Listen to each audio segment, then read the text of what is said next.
কত বছর পর আমি এই সাঁকোতে উঠলাম, আমি নিজেও জানি না। বাঁশের সাঁকো দেখে আর লোভ সামলাতে পারলাম না, মানে উঠে গেলাম আর কি। হ্যালো এভরিওয়ান, আসসালামু আলাইকুম। আমরা সকাল সকাল উঠে আজকে রেডি হয়ে গেলাম, যেহেতু শুক্রবার ছিল। জারিফার জাবেরকে পাঞ্জাবি পরিয়ে নিলাম, যেন আমরা যেখানে যাব সেখানে পৌঁছে ওরা জুমার নামাজটা আদায় করতে পারে। আর এখানে জুয়েরা ছিল, যেহেতু অনেক দূরে যাব ওই আমি একদম পাতলা সুতি জামা পরিয়ে নিয়েছি। জর্জেট জামা পরলে বাস জার্নি করতে বাচ্চাদের সমস্যা হবে। তো আর আমিও বোরকা, মানে অ্যাজ ইউজুয়াল আমার গরম নাই শীত নেই, সব সময় ভারী জামা কাপড়ই আমার পরতে হয়, ক্যারি করতে হয়, আমার অভ্যাস হয়ে গেছে।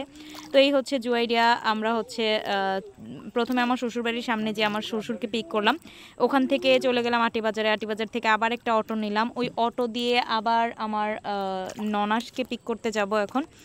আমার ননাস ওদের বাড়ির সামনেই ছিল, ওখান থেকে আমার ননাসকে নিয়ে পরে আবার আমরা চলে যাচ্ছি কদমতলির উদ্দেশ্যে।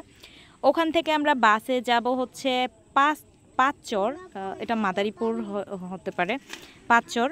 আর এই যে বিশ্ব রোড, এখানে মাওয়া রোডে যাচ্ছি আর কি আমরা। আর ওখানে যেতে যেতে জারিফ ঘুম, জাবের ঘুম, আমার ননসের মেয়ে ঘুম, মানে সবাই ঘুম। আর এই যে হচ্ছে পদ্মা ব্রিজের উপরে আমরা উপর দিয়ে যাচ্ছি। আকাশটা খুবই সুন্দর ছিল, আর এরকম ওয়েদারে ঘুরতে গেলে অনেক বেশি মজা লাগে।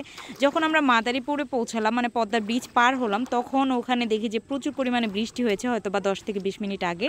কিন্তু আমরা যে দিক দিয়ে এসেছি ওখানে কিন্তু কোনো বৃষ্টি ছিল না, খুবই সুন্দর লাগছিল রাস্তাগুলো। আর এখানের রাস্তাঘাটগুলো এত বেশি সুন্দর, মানে একটু পরপর ফুল গাছ, একটু পরপর ফুল গাছ। তারপর আমরা পাঁচচরে নেমে ওখান থেকে অটো নিয়ে চলে গেলাম মিনারা মসজিদের উদ্দেশ্যে। মিনারা বললেই হচ্ছে সব অটো বা সব ভ্যান ওরা চিনে। এখান থেকে হচ্ছে আমরা চলে আসছি মিনারার এখানে হচ্ছে আমার ফুপু শাশুড়ির বাসা আর কি। তো প্রতি বছর বলতে না, আমরা 3-4 বছর পর পর এখানে বেড়াতে আসি, যেহেতু আমার ঢাকার বাইরে কোনো আত্মীয় নেই। তো সবসময় আমার শ্বশুরকে আমি খোঁচাই, যখনই মানে মনটা ভারী হয়ে আসে, ঢাকার বাইরে যেতে মন চায়, আমার শ্বশুরকে আমি খোঁচাতে থাকি যে আবার নিয়ে চলেন একটু ওখানে যেয়ে বেড়ায় আসি, ঘুরে আসি। যেহেতু বর্ষাকাল ছিল, ওখানে একদম কানায় কানায় পানি, যেহেতু জারিফ জাবের অনেক পানিতে গোসল করতে চায়, এজন্য আর কি ওদেরকে নিয়ে যাওয়া। আর জুয়েরাও সাঁতার পারে না, ওকেও সাঁতার শেখানোর উদ্দেশ্যে হচ্ছে নিয়ে যাচ্ছি। আর এখানে আমরা চলে আসলাম আমাদের গন্তব্যে। এখন ওদের বাসায় যাব। ওদের বাসায় আসার পর জামা কাপড় চেঞ্জ করার পরেই জাবের হচ্ছে রান্নাঘরে ঢুকে গেছে, ওখানে চাচি রান্না করছিল। আর এখানে হচ্ছে ওদের বৃষ্টির পানি নেওয়ার যে অভিনব কায়দা, এটা দেখে আমি পুরো আর এখানে চাচি রান্নাবান্না কমপ্লিট করে ফেলছে। আর এই যে হচ্ছে চাচিদের গাছের তাল, মাশাআল্লাহ খুবই সুন্দর। আর জানালা থেকে দেখুন ভিউটা কত সুন্দর দেখা যায়। এখানে তাল গাছ, এখানে নারকেল গাছ, মানে সব গাছই এখানে আছে, আবার জাম গাছ আছে। এই যে তাল পেকে গেছে একদম, আর একটু পরে পরে ঠাস ঠাস করে একটা করে তাল পড়ে, আর আমরা ভয় পেয়ে যাই, মানে খুবই সুন্দর দেখতে। আর এখানে হচ্ছে জুয়েরি আমাকে এখানে এসেও হচ্ছে গ্লুটাকোলাজেন জুস বানিয়ে দিল। ও কখন গ্লুটাকোলাজেন জুস মানে আমার ব্যাগে ভরে নিয়ে এসেছে আমি জানিও না। আর এখানে জাবের খুবই খুশি, ও মানে জুস খাওয়ার জন্য হা করে আছে, আর আমি তো ওকে দিবই না। তারপর আমরা একটু হাঁটতে চলে গেলাম। এই যে আমার পরনে হিজাবগুলো, এগুলো এখানে আসার আগে হচ্ছে আমি আমার ননাসের জন্য একটা, ওই যে আমার ননাস পড়েছে, ননাসের জন্য একটা এবং আমার জন্য একটা বানিয়ে নিয়ে এসেছি। আমার জন্য হাতা দিয়েছি, কিন্তু ননাসেরটা আবার হাতা দিইনি। এটা পরে হচ্ছে আমরা এই যে এখানে হাঁটতে এসেছি। এখন হচ্ছে আমরা নৌকাতে উঠবো আর কি। বাবু ভাই হচ্ছে নৌকা নিয়ে আসছে, আর আমরা নৌকাতে উঠবো। এটা হচ্ছে শাখা একটা রাস্তা, এটা দিয়ে আড়িয়াল খাঁ নদীর ওখানে যেতে হয়।